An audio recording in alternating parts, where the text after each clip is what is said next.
ॐ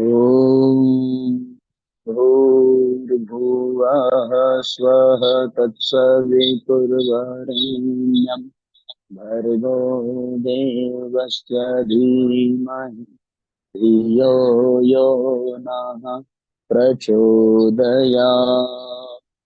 ॐ सद्गुरुचरणकमलेभ्यो नमः। वंदे भगवतीं देवीं श्रीरामं च जगद्गुरुं पादपद्मों छित्त्वा प्रणमामि मुहुर्मुहुः। परम पूज्य गुरुदेव परम वंदनीय माता जी के दिव्य संरक्षण में विराजमान ऑनलाइन दैनिक स्वाध्याय के आज के इस कार्यक्रम में आप सभी आत्मीय बंधुओं का बहुत बहुत स्वागत, बहुत बहुत अभिनंदन है। साथियों, ऑनलाइन दैनिक स्वाध्याय का 1475वां एपिसोड हम सभी प्रारंभ करने जा रहे हैं। आइए शीघ्रता पूर्वक आज के सत्र का शुभारंभ करें। आप सब अधिक से अधिक संख्या में आज के सत्र को शेयर करें और अधिक से अधिक लोगों तक भेजें, जिससे कि सर्वाधिक लोग जुड़कर इसका लाभ पाएं। सबको आवाज आ रही है? एक बार नीचे बता देंगे कमेंट बॉक्स में। हम लोगों ने साथ ही ये अध्याय पढ़ा था कि आत्मविद्या के लिए शिक्षा जीवन में होनी चाहिए। जो शिक्षित हैं वो अपने शिक्षा से आध्यात्मिक ज्ञान की ओर बढ़ें, और जिनमें शिक्षा का अभाव है वो पहले साक्षरता को अपने जीवन में धारण करें। इतनी सी बात हम लोगों ने सुनी थी, क्योंकि बिना ज्ञान के हमारा कल्याण संभव नहीं है, और ज्ञान की प्राप्ति के लिए शास्त्र आदि का अध्ययन आवश्यक है। अध्ययन हम तभी कर पाएंगे जब हमारे पास अक्षर ज्ञान होगा। आइए अब आगे बढ़ते हैं।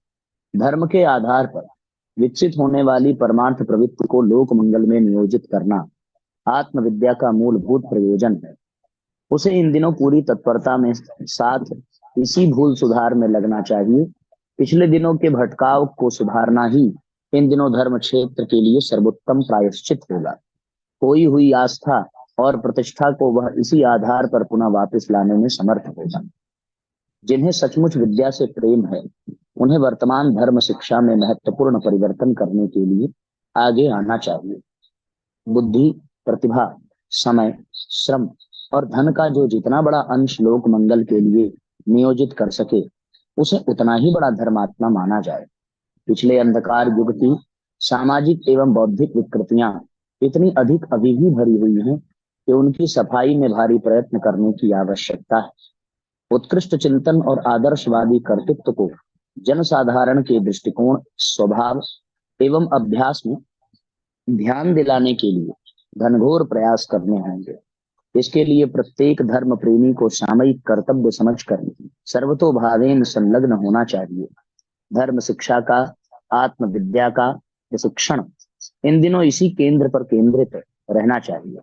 इसी प्रयास को आत्म कल्याण, स्वर्ग मुक्ति एवं ईश्वर प्राप्ति की सर्वोत्तम युग साधना बनाया जाना चाहिए। धर्म और ईश्वर के नाम पर खर्च होने वाले प्रत्येक पैसा और समय का प्रत्येक क्षण इसी केंद्र पर केंद्रित किया जाना चाहिए।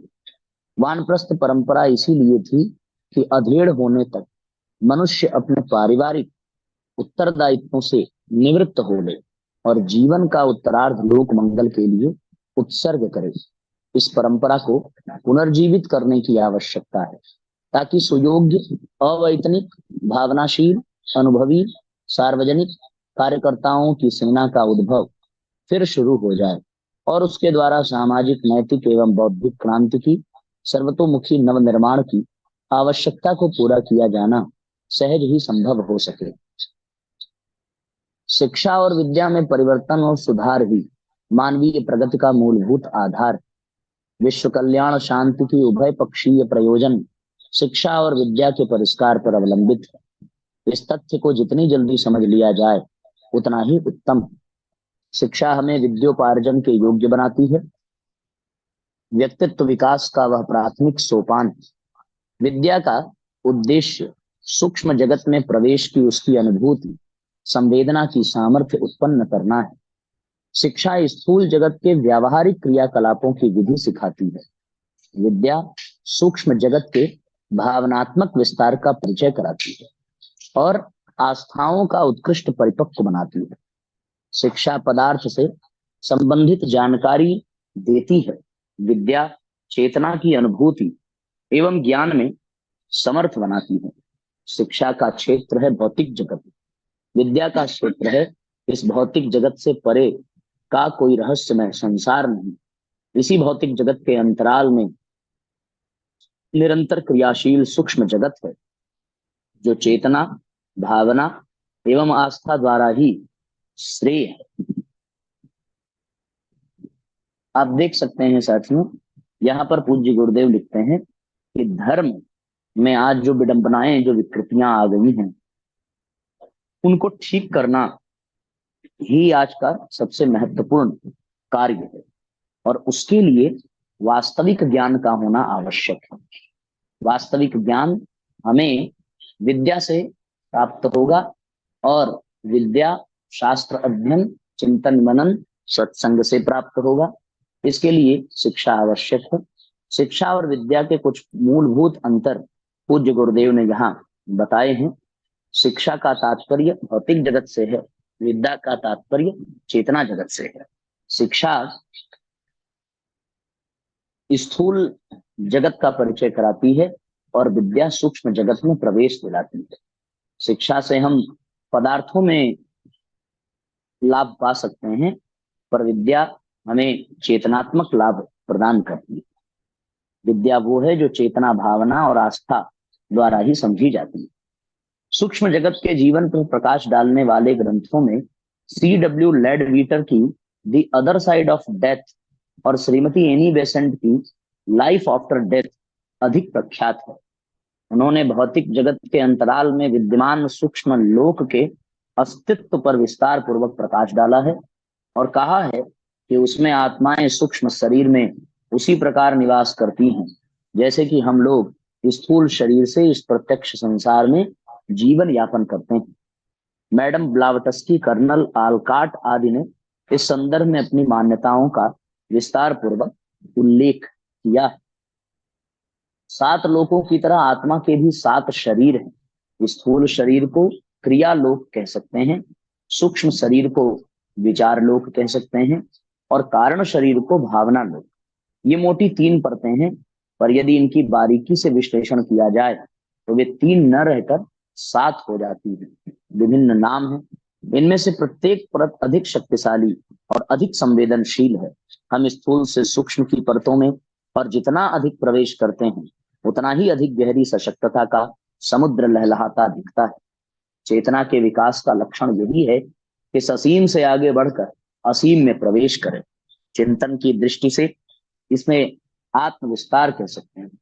संकीर्ण स्वार्थ परता की परिधि तोड़कर आत्मवत सर्वभूतेषु की मान्यता बना लेने वालों का आचरण विश्व नागरिक जैसा होता है, और वे परमार्थ प्रयोजनों को ही वास्तविक स्वार्थ साधन मानते हैं। वसुधैव कुटुंबकम की भावना से ओतप्रोत होकर वे अपना क्रियाकलाप इस स्तर का बनाते हैं जिसके आधार पर लोक मंगल के महान प्रयोजनों में अपनी क्षमता संलग्न रह सके। यह आत्म विकास या आत्म विस्तार हुआ। अध्यात्मवादी इसी दिशा में प्रयत्नशील रहते और आगे बढ़ते हैं। बात जानने तक ही सीमित नहीं है। सूक्ष्म प्रकृति पर जितनी मात्रा में आधिपत्य होता जाता है, उसी अनुपात में उसकी विचित्र शक्तियों का उपयोग करने का अधिकार भी मिल जाता है। जिस प्रकार स्थूल संपत्ति का लाभ किसी दूसरे को दिया जा सकता है, उसी प्रकार सूक्ष्म जगत की विभूतियों से भी अपने प्रिय पात्रों को लाभान्वित किया जा सकता है। ये सामर्थ्य वरदान की शक्ति कहलाती है। इसी प्रकार कुपित स्थिति में अपनी मानसिक चेतना का प्रहार करके किसी की हानि भी की जा सकती है। इसे शाप की शक्ति कहते हैं। अभिशप्त व्यक्तियों अथवा पदार्थों की दुर्गति होने के कितने ही उदाहरण समय समय पर मिलते रहते हैं।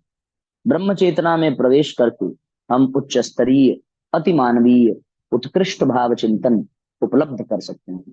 इस आधार पर मनुष्य को उन श्रद्धा संवेदनाओं का अनुदान मिलता है जिन्हें देव स्तर का कहा जाता है। इस अवतरण में व्यक्ति अधिकाधिक पवित्र एवं सुसंस्कृत बनता जाता है।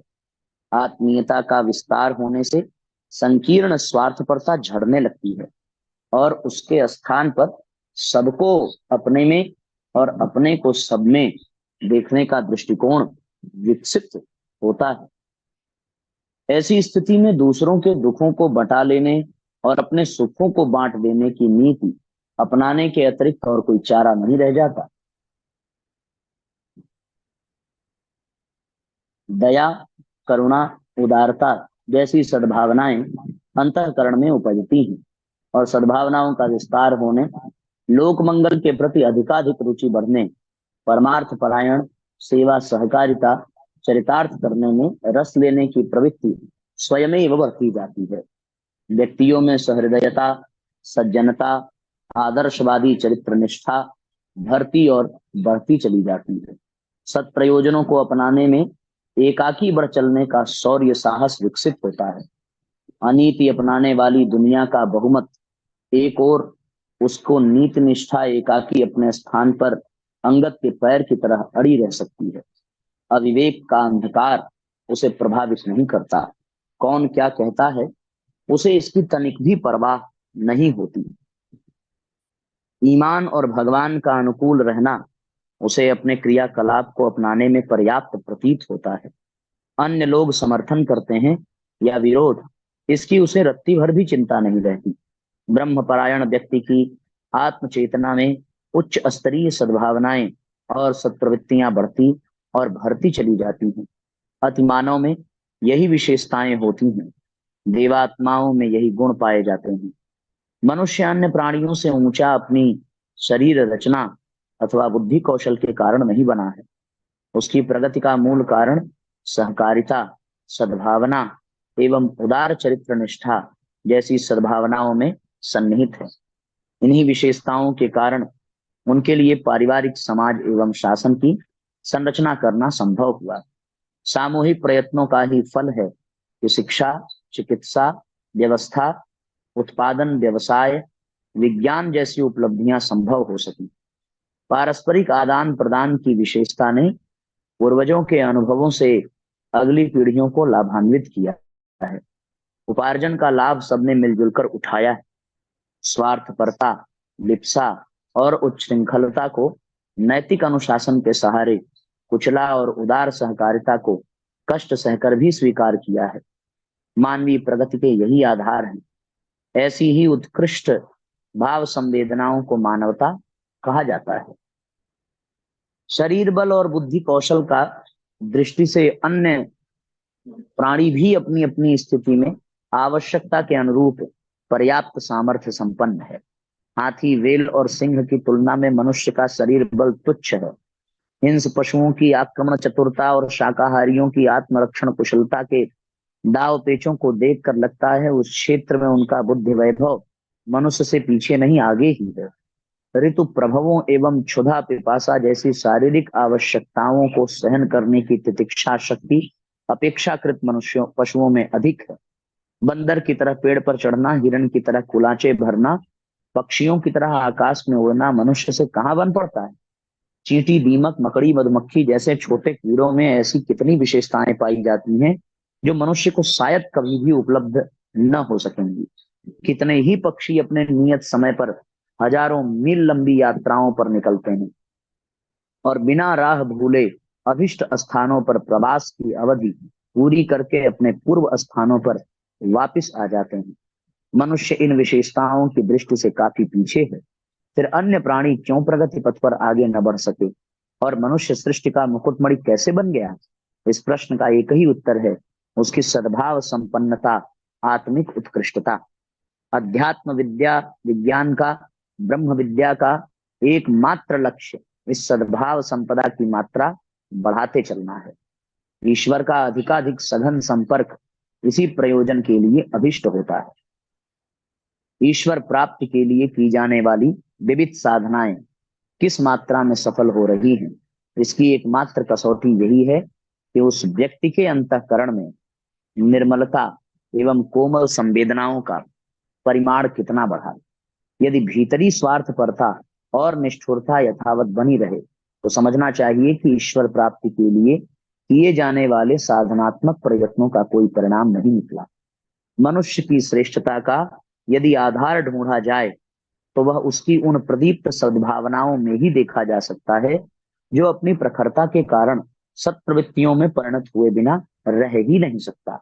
ब्रह्म के असंख्य क्रियाकलाप पर जब परमात्म चेतना का आत्म चेतना के साथ संबंध होता है, तो बिजली के दोनों तार छूने पर चिंगारियां निकलने की तरह उस श्रेष्ठता के ही लक्षण प्रकट होते हैं जिन्हें उत्कृष्ट आदर्शवादिता कहा जाता है। पशु और मनुष्य के बीच इसी विशेषता के अभिवर्धन का अंतर होता है। इसे अतिरिक्त ईश्वरीय अनुग्रह या अनुदान कह सकते हैं। बुद्धि कौशल ने सद्भावों को बढ़ाया या सद्भावों से बुद्धि कौशल बढ़ा, इस प्रश्न का उत्तर ढूंढते समय बुद्धि चमत्कार का पक्ष लेने को जी करता है, क्योंकि प्रत्यक्ष उपयोग उसी का अधिक होता है। सुविधा साधनों के उपार्जन अभिवर्धन में बुद्धि ही अग्रिम मोर्चे पर खड़ी दिखती है, इसलिए उसको प्रमुखता दी जाए ऐसा जी करता है। किंतु अधिक गंभीरता से चिंतन करने पर तथ्य सर्वथा उलट जाते हैं। जितनी गहराई में उतरते हैं उतना ही यह सच्चाई सामने आती है कि मनुष्य की मौलिक विशेषता सद्भावना है, इसलिए उसकी इस प्रधानता महत्ता को मनुष्यता का नाम दिया जाता रहा है। सच्चे ब्रह्मपरायण व्यक्ति की सत्ता संत सज्जन परमार्थ परायण ब्राह्मण आदर्श के मूर्तिमान प्रतीक ऋषि युग साधना में निरत महामानव लोक मंगल के लिए अपना सर्वस्व लुटा देने वाले भूसुर के रूप में अपनी प्रखर उत्कृष्टता का परिचय देती है। विडंबना रखने वाले और भ्रम जंजालों में उलझे रहने वालों की बात दूसरी है। वे चित्र विचित्र कर्मकांडों में अस्तमन उपहारों से ईश्वर को प्रसन्न करने और उससे तरह तरह की मनोकामनाएं पूरी कराने के ताने बाने बुनते रहते हैं। इन दिनों अन्य क्षेत्रों में फैले हुए बुद्धि विभ्रम की तरह अध्यात्म क्षेत्र में भी ऐसी ही विडंबना चरम सीमा पर पहुंच गई है और लोग ईश्वर की अपनी चालबाजियों से फुसला लेने के लिए नित नए जाल बुनते रहते हैं।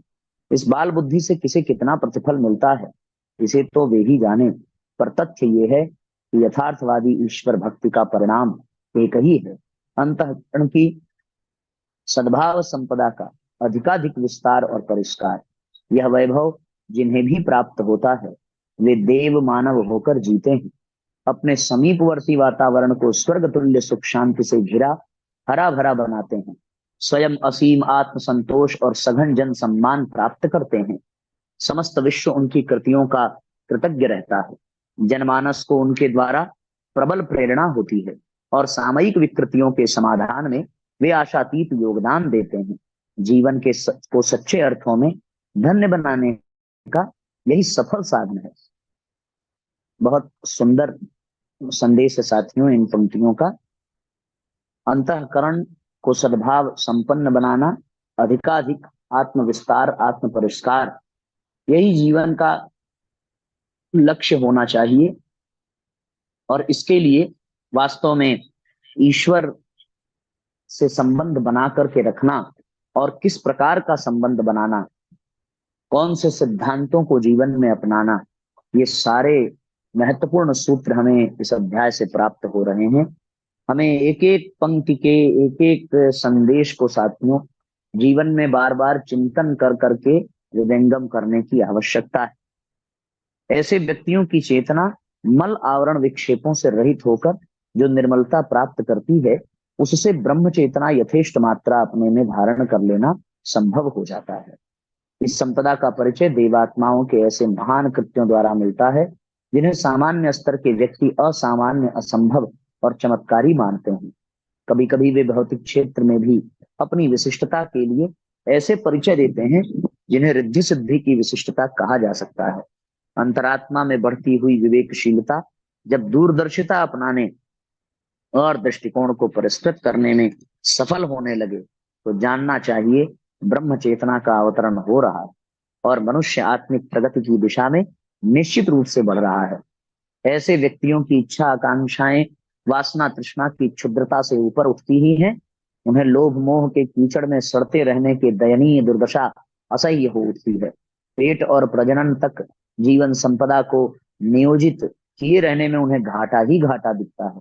अस्तु वे अपनी गतिविधियों का नए सिरे से निर्धारण करते हैं।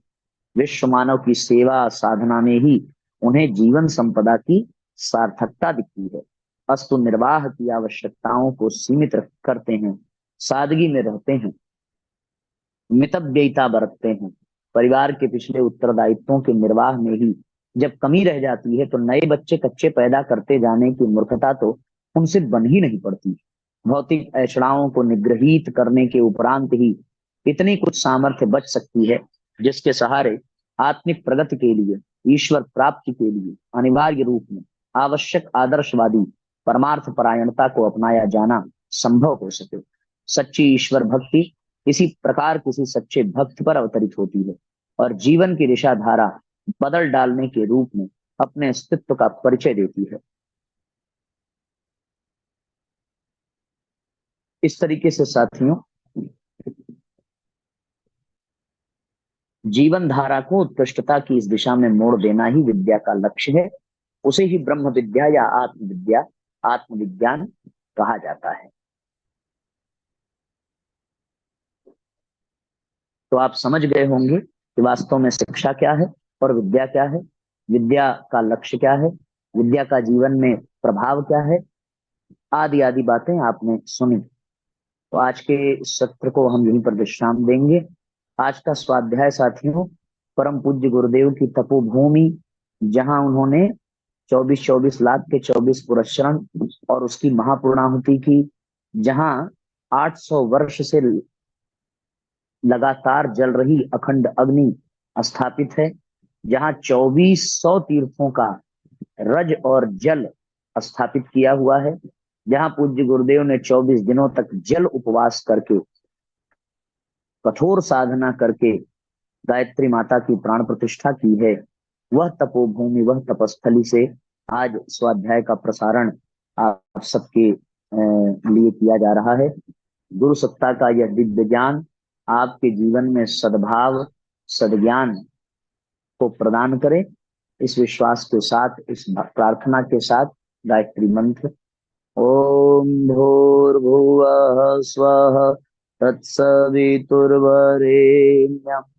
भर्गो देवस्य धीमहि धियो यो नः प्रचोदयात्। सभी आत्मीय बंधुओं को बहुत बहुत प्रणाम। सबका मंगल हो। जय राम जी की शुभ रात्रि।